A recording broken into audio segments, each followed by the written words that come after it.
Coffee with the Chair. I'm Teresa Aronson from the St. Lucie County Chamber of Commerce. It is our pleasure, our honor to facilitate this show every single month. Of course, we don't do it alone. We have the help of everybody here at the SLC TV studios. And this man, he is our Board of County Commission Chair. It is the one, the only, Chris Zadofsky. Welcome. Good morning. Thank you for having me. You've probably heard this joke before, but as I say to my mother, thanks for having me. Yeah, oh, you do say that? You don't blame her? Welcome. It's always good to see you.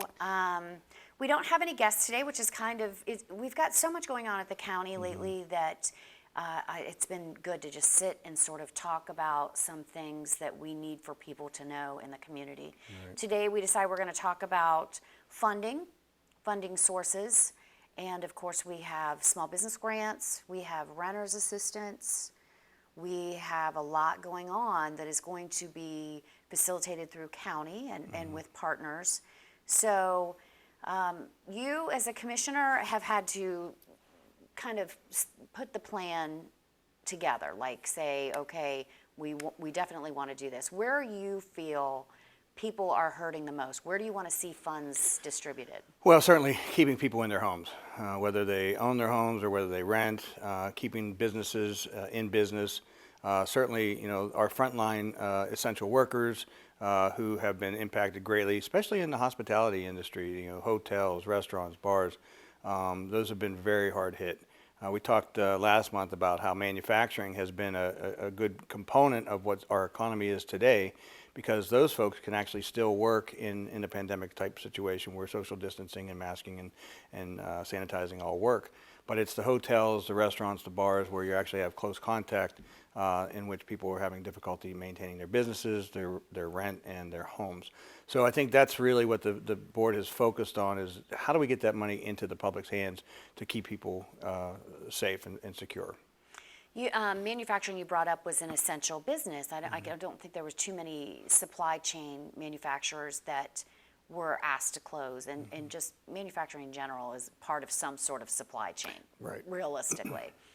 And hotels were not forced to close, but they certainly weren't seeing the amount of occupancy that they had seen last year. Well, the interesting part about that, the hotels, kind of mingle people together. And one of the areas we saw actually increase in business type is the Airbnb type businesses, where single family homes in which people could actually separate themselves from other travelers. So we saw that as a very interesting scenario that's unfolded, and we are now starting to see that uptick from a tourism standpoint, as that's where the focus is. But now that things are calming down, the vaccines are getting out there, we're seeing more increase in availability in the hotel rooms, and people are beginning to travel safely. Yeah, so. More and more. That's funny that you bring up Airbnb, because you and I both sit on Tourism Development Council. This isn't anything we will be voting on, but it has been a struggle to make sure that those Airbnbs are registered and they're paying taxes and they're paying their bed tax. So we're moving into more and more ways to help facilitate the recovery of some of that bed tax money. And it's not even so much the recovery as much as it's the investment of those people who are involved in these types of businesses. That is an investment in us, the county, and tourism, advertising and bringing more people to the community. So that 5 cents of every dollar goes to an overnight stay actually goes into the investment of advertising. Bringing more. Yes, exactly. Yeah. So it's not really a tax. It's not really. It's basically your investment as an investor into bringing more people to your location. That's a great way to put that, because that bed tax does go. It is used strictly and very restrictively for advertising and operations that bring more people to our community to visit, and not to move here. It is absolutely forbidden to be used for relocation purposes. It is for visitation only. So if you do run an Airbnb, that's great for you, but to make sure you're contributing to the greater good of this community and paying your bed tax. But that's the interesting side of this. It may not be specific to relocation and investing in the community, but oftentimes when somebody comes and visits year over year over year, they end up finding the quality of life in St. Lucie County that much greater. Yeah. And so when they retire from up north, or they get tired of the packed houses in Miami, they want to come to a green space and a beautiful place to live, and that's St. Lucie County. So, Yeah, so we they see do. that as a side element. And remember, you can pass that bed tax on to the people that stay with you. Mm-hmm. That is not something that necessarily comes out of your pocket, but it should be submitted. So we weren't sure what we were going to talk about today, but we find something that we both know about. But it's the industry. It's the industry we're talking about, and how is the American Rescue funds going to be used? How were CARES funds used? Sometimes you have the naysayers out there that say, "Oh, the county's just getting this windfall of money." Well, the windfall of money actually gets taken and then actually distributed with all the strings attached that come with it, whether it's state or federal strings attached. But we have to make sure that everybody who is applying for these dollars is qualified. We talked a little bit before the show about what do those folks need who are in business, small business, need to have to make sure that they can sign up and actually register for some of these funds. One is a business tax, or if you're a small business, your Social Security number. You still need a business tax from Mm-hmm. whatever jurisdiction you are operating in. If you're a sole proprietor, you're going to use your Social Security number as your identifier for your business. Mm-hmm. But you should have a business tax license if you live in Port St. Lucie, for Port St. Lucie. If you live in the county, the county. Fort Pierce, if you're doing business everywhere, probably the county. You should have a local identifier and a state identity. So you should be registered with SunBiz as well. So people have not always understand all that, because you and I have talked many times, the regulatory process for business is sometimes cumbersome and it can be a little overwhelming.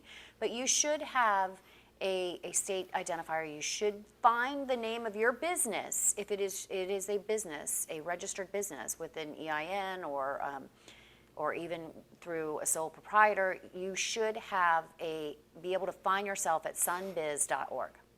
So put in the name of your business. It should be there. It should be there. And here's the interesting part is we are developing these new processes, right? These processes to get people to the registration for these dollars to get back to help, move our economy forward and get people safe and keep people safe. And that's where the chamber comes in. The chamber comes in, you're actually developing an opportunity, you're getting all of these business licenses, and you're actually sending out information to educate people.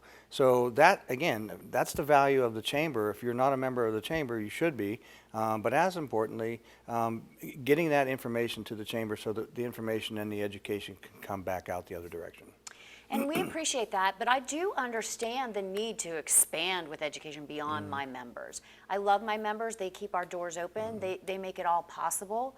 But I need to make sure that I am engaging with those businesses that maybe are just a little overwhelmed by the process, and those are the ones that I want to reach. So we're starting a shop series. I'm going to do 2 workshops in different locations in each district for City of Port St. Lucie Council.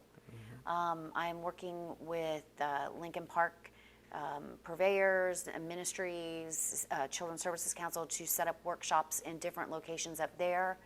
But it is important. What I want people to know when they think, okay, I don't want to deal with this grant money. It's too overwhelming. I'm going to have to come up with a lot of information, and I don't know, I'm going to help you through that, and we're going to try to simplify it. Look for yourself at SunBiz. Make sure you've registered your business with a local entity, a local jurisdiction, Fort Pierce, Port St. Lucie, or the county. If you have those 2 things, you're ahead of the game. We'll help you through the rest. A lot of people, it's funny, I know businesses that have been in business for 50, 60 years.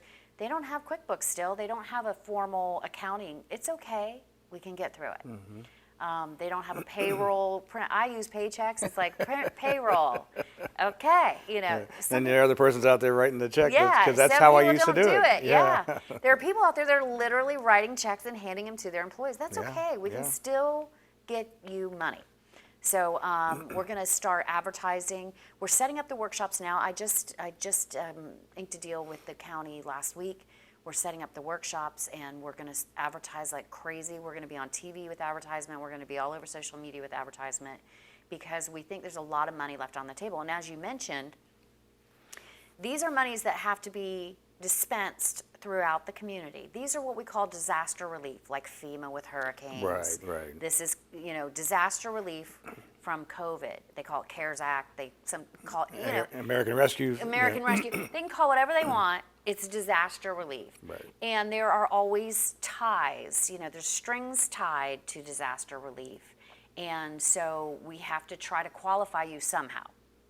I'd love to just hand out checks. Yeah, well, But you can't do that. No, you can't, and that's really the hard part is to educate the folks that are frustrated. They get frustrated with the person behind the screen or on the other end of the phone, and it's usually a county or a city worker who is just trying to follow whatever the guidelines have been created by whoever's providing the funding, right? Just an example, St. Lucie County went through 2 hurricanes back in 2004, all right, Yep. Francis and Jean. I remember. And the county expended over $9 million on hurricane issues. But because there was a situation of how things were documented or they weren't documented or insurance was over here and FEMA was over here and whoever is in place now at FEMA is looking at it saying, well, I interpret that differently. So now they're clawing back all the way back to 2004 for that money back. So the county has to then figure out how to, number one, represent it as accurate and or 2, pay it back. And so the same thing with these funds, the strings attached to it are so intricate that we have to make sure that our staff and the things that we're doing are followed strictly, because if the funds go out and they're not supposed to, guess who they're coming back to? They're coming back to the county, but worse yet, it's taxpayer dollars that end up being paid out. So we are protecting the taxpayers' dollars and cents because we're making sure that all of those things are followed correctly. So it's a good point, and FEMA monies are a tad different. I mean, it is all disaster relief. Correct, yeah, but I was giving you an example. Again, Yeah. the strings attached to all these types of things is So always FEMA's difficult. basically what we would sort of call, I believe, an enterprise fund. They've got to keep the Mm-hmm. coffers full. I'm hoping that the government understands that this CARES Act disaster relief was one time, and they're going to let that go. But you never know. True. You never know. And I agree with you on that. So it is hard. But I also find, and I don't know if you know this about me, but I worked for FEMA for a very, very short time. I did not know that. Huh. I did. And I quit my job. I had a job that I traveled all the time, and my daughter was young. And I really couldn't do it anymore. And I worked out of county. I lived in Port St. Lucie. I worked out of county, and I traveled. And so I quit my job in August of 2004. And then Oh, so you're the Yes. reason why we have to go back and find it. So 2 weeks later, Francis and Jean hit. Nobody's hiring. So I went to work for FEMA. Oh, wow. And guess what I did for FEMA? Debris reports. Oh, well, that's people don't realize the debris reports. When we have people go out, with the clam truck and picking up all the trees and the leaves and all this other stuff, there's somebody else driving behind them calculating how much debris was collected I in that know. particular truck. I have never seen a worse case of bureaucratic bullcrap Yeah. in my entire life than with my time with FEMA. And, I would write the reports, like debris, and then you'd hand it in. And back then, they had on-site oversight. Mm-hmm. So you'd walk, around the corner and down the hall and hand it in, and they'd say, I don't like this sentence here. And then you'd go back, and then you'd go back down, and by the time you got back down the hall and into the room to hand it, it'd be a new guy. See? And it was just, It's like, I like the old sentence better. yeah. I believe that happened quite a few times. So, but yes, that's very, very true. I wrote debris reports for the city of Port St. Lucie. See? For FEMA. Well, again, back to the assets, the education, the opportunity, the chamber website, you have probably a ton of information there. So I think that's an asset that people can go to. St. Lucie County's website, Recover St. Lucie That's .org. That's really important, recoverstlucie.org. You need to go there and check out all the information. It's very educational. Gives you assets to look for and look to, and phone numbers and forms and the whole all yeah. the things. So we are putting a portal on our website, but it really is going to try to direct you to Recover St. Lucie. Look, they have put together a great website. We need to you're going to end up there to make your application eventually anyway, but we are having like some sample sample forms, and we'll have our workshop schedule. But the end result of those sample forms and the workshop schedule is to get you to recoverstlucie.org so you can complete your application. So we're kind of sending them over there too. Excellent. And I want to give a shout out to county staff. You know, Alfonso Jefferson came here and literally he was put into the fire. I mean, Yeah. it was the first thing out of the box, and he was put into this whole thing about CARES, trying to understand it from the federal level, from the state level. You know, how does things work? You know, where does the money go? How do we, pay for these assets, et cetera? And then creating the team around him. The team is incredibly important. Our communications folks are so Yes. important to be able to get information out. You know, the development of the websites, the development of the documentation. How do we manage all lot that? of moving Yeah. parts. So I just want to give a shout out to our staff and thank them. And each of the cities too has done the same thing. So I want to give a shout out to all those employees who have been working very hard for the public. This is my first experience working with Alfonso. I wasn't a part of the first CARES Act rollout. So I understand it's a lot, for him, and he feels as this is sort of his first major act as an assistant or county administrator. He probably feels extra pressure. It's not like he's been with us for a long time, and then now he's in charge of this. He literally came in, and this is his first active duty role. That's right, and doing a great job. Good. So I'm looking forward. I'm very hopeful and thankful to be a part of this go-round, the second round, and we have brought in another person in our office even to just start scheduling the ads and the education and the workshops for us. Well, and I want to step back too. We started talking about, where does this money go and where's the county, Board of County Commissioners focusing these dollars? Back to renters and landlords and small businesses, nonprofits, churches. There's a lot of areas that we actually know have been impacted greatly. So I want to go back to that a little bit and again talk about renter assistance. That's huge. It's Yeah. really huge. We all went through the recession. Those of us who were here and those who were looked from afar. When we had the recession and people were losing their houses left and right, we saw the detriment to the economy. And so this has really helped to stabilize the local economy. And that's incredibly important because we saw what happened to home values and so on. And we're not seeing that this time because there is a backstop, and that was what these dollars are for. Yeah, I think we have 9 million. The county has access to a little over quite a bit over 9 million for renters assistant, which I do understand that because a lot of our renters are going to be employees of those hard-hit industries. Makes perfect sense to me. We're still under a federal moratorium on evictions and foreclosures, which has driven the housing market, as you know, as a realtor in this market, into a false high, and I worry about that. We're getting a little philosophical, but I worry about that because there is going to be Because we've been here an before. end, and we have been here before. Learn from your history. I don't think we are, but the demand is there, and so people are continuing on. I mean, you and I both know how many housing permits, even in infill lots, that means all those empty lots throughout the cities are being filled with houses, but eventually this moratorium is going to have to end.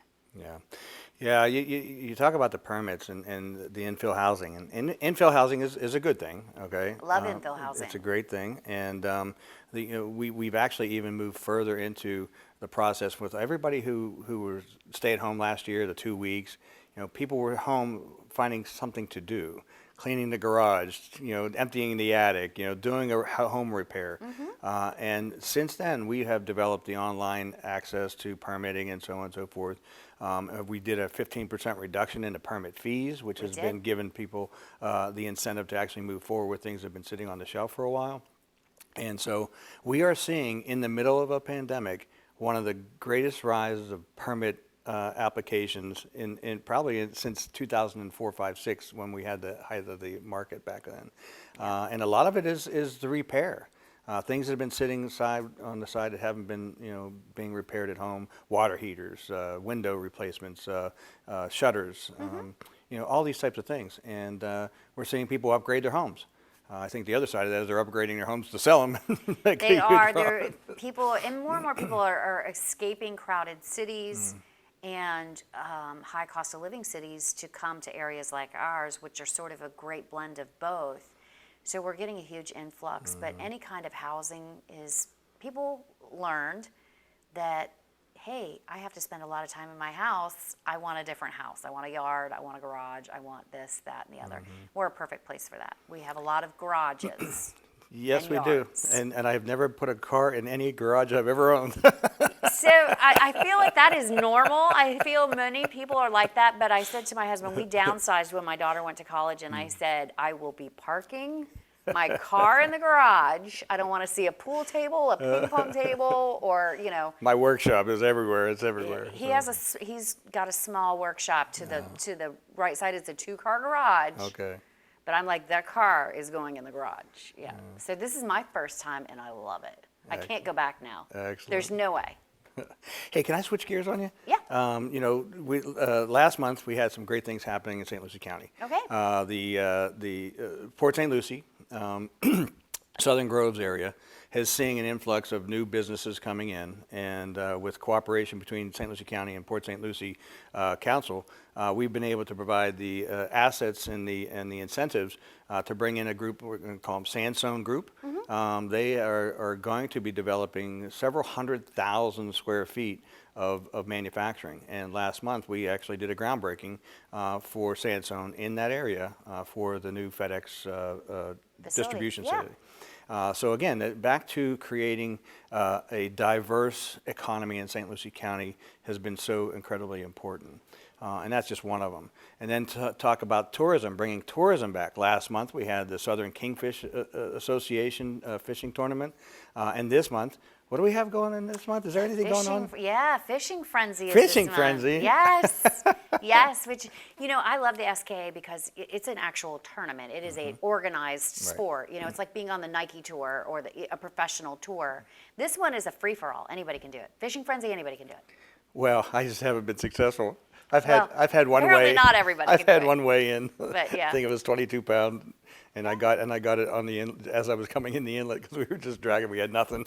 Oh, I've got a lot of friends that haven't done it, and then it's funny because one guy comes down from Orlando, and I see him on the winner's circle quite a bit. So I guess there is an art to it.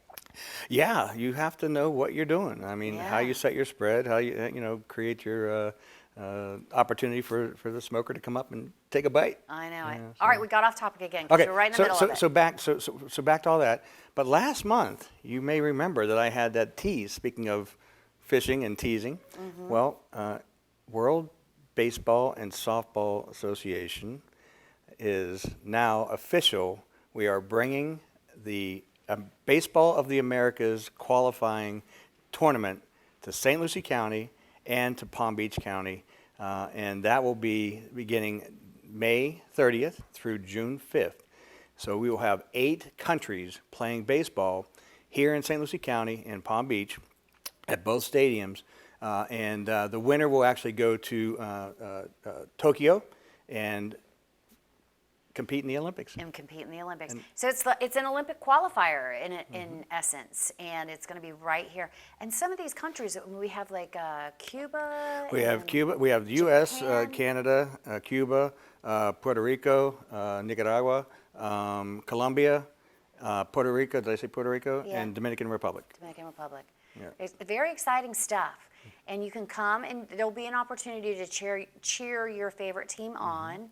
But it's still going to bring a lot of people here regardless that are going to be using restaurants and facilities here, hotel rooms, and we're excited about that. Again, back to where these funds are focused, there's an investment here that the county is making to help springboard the hospitality industry and the whole Treasure Coast. Because those who are going to come here, who are tourists from somewhere else, they often do not know boundaries. They don't know boundaries. Let's face it. They just come and go wherever they think that they want to be. And so the traveling between Palm Beach and St. Lucie County, you're going to see that influx of revenue and helping the hospitality industry. So. And we expect over 2,000 room nights and $2 million in economic stimulus. And that is a very conservative number. That's just the teams. Yeah. So when you look at the folks who are going to be coming here from other places around the state, and actually maybe other countries, depending on how things are going with the virus at the time, But I think, too, we are very close to having a significant number, almost 50% of St. Lucie County vaccinated. And I also want to point out, because I just said that, it came to my head, is that we need folks to actually sign up for vaccines. I think a lot of folks are thinking that the vaccines are done. Well, we're not, and we're starting to see a drop off of those folks coming for the vaccine. And so we really want to make sure everybody has an opportunity to get vaccinated. So please, please, please check online to see where those opportunities are. Your home doctor can probably provide them by now. And the different centers are set up still and will be throughout the month of May. So yeah, we've got lots of state partners in Walmart, Sam's Club, Walgreens, CVS. Lots of my little pharmacies, New Life and Tradition. Big shout out to them. They've got Jackson vaccines. Drugs, yeah. Jackson Drugs. Yep. Teddy Bear Corners. Yeah. They've got vaccines. And then the health department, they are still set up at, if I'm not mistaken, the Civic and the Penn Center, or Yes, and there's also a full-time one during the week, and it's the old PAL Center off of, Second. no, it's 20, I have to think about it. We'll Okay. have them put up Well, on you can the, go to. we'll have them put up on the screen whenever. Okay, because I was just going to put up the health department's website, but it's a weird one. It's like FL. I'm Yeah. going to screw it up. So yeah, we'll figure it out and put it up on the website. Okay, good. So but you're right. Appointments are not hard to get right now, Right. to be honest with you. So if you were putting it off and waiting, now's the time to go in there and put in for it. All right. So again, back to again, the baseball that's coming and the Olympic qualifier. It's huge for our region. It's huge for the United States to actually be able to root for the USA and baseball. What's more American than that? So- Nothing. Apple pie. Well, we need to have an apple pie supplier, so. Yeah, we'll have to get little mini apple pies. It's really great stuff. Economic-wise, we're doing very, very well. And the pandemic has forced us to reevaluate how we do business in the United States, and that's going to pan out well for us, I think, in the long run. Still a little worried about the housing market, but it will correct itself as it always does.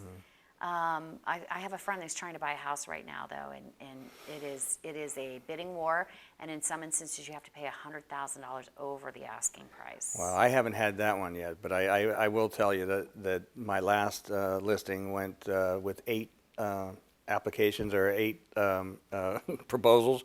All of them were over and all of them were cash. So That's exactly the yeah, problem. so it's a challenge. It is a challenge.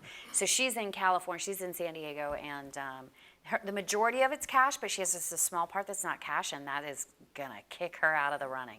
Because everybody else is like, I'll just write you a check. Yeah. Well, that's the hard part. Apparently, people still have a lot of money sitting around, and probably because nobody was going anywhere last year, they're putting a lot of money in the bank. And they're looking for their sort of forever home because they've Yeah. realized they can get out of the city and they're going to need it. So that's kind of where she's at. She got out of Orange County and moving to San Diego and wants her forever home. So. Hey, last up, I know because we're going to be busy and need to keep moving on, but the one thing I just want to give again is the vision that St. Lucie County Board of County Commissioners has had for more than, I'm going to say probably 10 years, 12 years, has been to how do we get business in business quicker. And working with the chamber, the Builders Association, developers, EDC and- the general public, participating in some of these conversations has given us an opportunity to reduce the challenges of the things that maybe worked in the 80s and 90s that don't work in the 2000, especially 2020 going forward. So we've made a number of changes that helps that process, and it's been a very positive process. We haven't lost our environmental concerns. We have maintained our quality of life. Those are really important things that the board has tried to achieve, and it's that balance, and I think we found that balance. So I'm glad you brought that up. A huge thank you to the board for seeing that. As you know, I manage the Development Review Task Force, which actually examines regulation and code that may have made sense previously and don't make sense more, or maybe there's an easier way to expedite good business into the area. And I want to say, as a chamber, of course, we're pro-business. I'm always pro-business. But pro-business has other components. It's not just slap up a business. There has to be, in order for you to have a healthy economic area, there has to be a healthy balance between nature, amenities, parks, not just businesses along a street. So I don't want people to think that the chamber's just like, oh, throw up a business. They always throw up a business. No, we need all of it. It is Yeah. a healthy mixture of people, big corporations are not going to come to an area that has no amenities for their workers. It has no open space, has no environmental aspects for people to enjoy. So we understand that there's a difference. And so when we are asking the county to look at something and look at these rules, we have that in mind. And I know that sometimes people on the other spectrum may think that we're trying to chip away at our environmental capabilities here, and we are certainly not. No, and some of the things that we have done that didn't work, open space, the conversation of open space. Well, open space defined can be anything you define it to be. It has to be, if it's quality open space, that's much better than just having a specific number that says open space. You have a swale, okay, that's Open space. It's open space, But but it's what not about the enjoyable. oak hammock that's in the backyard that has been cut down? No, that's not. We want quality open space. So we've actually just recently moved to change that to improve the open space to be much more and better habitat. So it's really been a much better process, and actually we're going to get better product out of this because straight zoning, you just go in and just do whatever you're going to do, and you can clear cut whatever, pay Yeah. your mitigation fee, and move on. Yeah. But now we're actually trying to preserve quality open space, and that'll give us better products. So you're talking about when you do a planned non-residential development for Correct. a business, you can do it two ways. You can say, I want this to be commercial general. And if it's commercial general, it's all commercial general. You can't tell me what I have to have on it. I can clear the whole place off and build my commercial general building. I do have to have some retention. But when you do a planned non-residential development, that means you can say, oh, you got to have some open space, you got to have retention. You can put more restrictions on it, more parameters on it. And so in the past, businesses have been reluctant to do that because the requirements were so cumbersome that every planner I know in the community has never done a Yeah. PNRD. I think we heard from two that said, I've done one, and the other one did did not. none. So- And now they would be more likely to do it because they have to have some retention anyway. They can incorporate that and make a nicer space. And then you can say, look, now that you have a PNRD, I want the building to be over here so it's further away from the residents. If you just say it's commercial general, they can put the building anywhere they want to, with the setbacks. Yeah, my argument was, we know that we're wetter in the rainy season. We know that our climate has changed and is changing. And so how do we incentivize those who are going to build a development of whatever sort? How do we incentivize them to keep their stormwater on site, Yep. or create the mechanisms in which the stormwater is cleansed and processed in some way before it ever gets discharged, if never? Yeah. And so if we can incentivize those who are going to make an investment in a development, then we have an opportunity to better our community, but also take some of the challenges out of insurance companies because you're keeping water and you're not sending it downstream to flood somebody. And Yeah. there's just all those other elements that are And just the open deeper. space is going to, filter it to some degree because there's going to be natural habitat there. Right. So it was a good move, and I think it will actually, in the long run, create an environmentally better or healthier area for businesses. Absolutely, yeah. But some people just thought as you're reducing open space, this is bad. And I will tell you that we probably should have titled this thing a little bit better. Than And open spa- after yeah. you think about it, you're like, well, that's not really what the outcome is here. This is a better quality product, and so we probably mislabeled it and probably should have done a better job at making. But it again, it understandable. was labeled, decades ago, so we're trying to keep up with the times. But I applaud the commission for understanding what it meant truly. And we tried to work with the Conservation Alliance, and I think to some degree, a lot of them did understand. Look, you're going to have a better chance of getting some actual open space because it's not required on a straight zoning. Yeah, and I will say that not all the ideas that come out of the group are accepted. No. I'm having a challenge with one last month that it has to do with changing how composting areas get in place. So we're going to have to agree to disagree On that one? On that one, but But the text amendment only gives you the option to ask. It doesn't allow for it. So you still have to ask for it. well, we can You debate can still that. say no to We it. can debate it. But it gives you the option to ask for it. The different. Like I said, we don't always have to agree. We don't. But I understand what you're saying. You need to make sure that it's safe for fire trucks, and you need to make sure it's safe for emergency vehicles when they're coming in. So it certainly can't be every area, but you also have to approve it still. So it doesn't mean it's allowed. Well, I don't have to approve it. That's You the do not. So You can say no. You can say no. But at least now it is an option. If Yeah, it yeah. seems to make sense for the piece of property and the rest of the setup, it is an option. It's not an automatic. Well, I just want to make sure the folks at home know that we don't always agree. We and so don't. it's a good thing about, having these very good spirited conversations, as Yeah. a former county administrator used to say. Used to say.